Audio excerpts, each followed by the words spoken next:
Hi everyone and welcome to Sports Watch. If you like the content, please press the bell icon for further notification and like, share and subscribe to the channel. Anthony Joshua knocked out Otto Wallin in Saudi Arabia and looked great in doing so. This was also the first time that Joshua had been working with Ben Davison and probably he looked his best in the last few years. Most British boxing experts felt that AJ was back. They were gloating after that performance, while others like Lennox Lewis remained skeptical. So let's take a deeper dive into Joshua's performance over the weekend and break down some key parts involving that performance. Firstly, his opponent, Otto Wallin, was carefully selected. Wallin is a southpaw and someone who gave Fury one of his toughest fights in his career. So, a victory over Wallin would bring Joshua's stock up and bring back notoriety. And a dominant victory would also draw comparisons with Fury's performance. Now, the key thing to remember is Anthony Joshua faced Otto Wallin twice in the amateurs and beat him twice on points. They were also former sparring partners going back to 2016.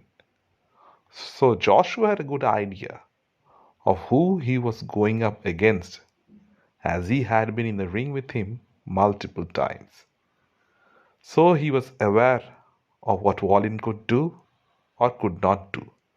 Nothing he did could surprise him, unlike Usyk, who he had no idea of. This played a huge factor in Joshua looking great. Secondly, Joshua hired Fury's former trainer, Ben Davison. Davison was Fury's trainer when he fought Wallin. So Ben had a fair idea what Wallin was about after Fury went 12 rounds with him. He had invaluable inputs from that fight which definitely helped AJ. So it was a second layer of protection. Both the coach and the fighter knew what they were up against as they both had previous experience against Wallin. Hence, they prepared meticulously, had set game plans, mimicked patterns, and ended up successful. Ben was also Tyson Fury's coach for the first Wilder fight. So the ulterior motive was someone with coaching experience against Wilder, and the last target was, of course, Tyson Fury. It was a carefully laid out plan, but people should not get too excited too early for Joshua. It's all well and good when you're fighting against a known opponent. Wallin is an opponent lacked punching power and was flat footed.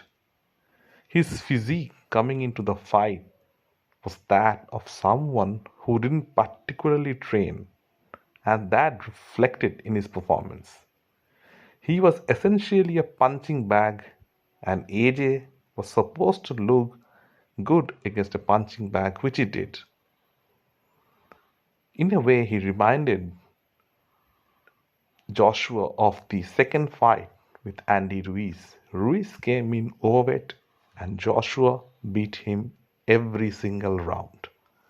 That confidence that Joshua had was because he knew the person at the other end was not a superior boxer or a puncher.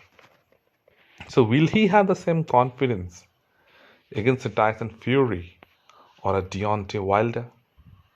Wilder looked atrocious in his last fight, but he still backs a punch. Fury also looked way below par against Francis Ngannou. Few months back, AJ also looked hesitant and poor against Robert Helenius.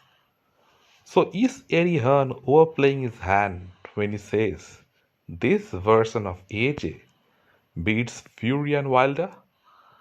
Probably, but he is his promoter and is supposed to say so. Joshua's toughest test will be against someone who can box and punch. Can he repeat the same performance then? Only time will tell. Let me know in the comment section what you feel.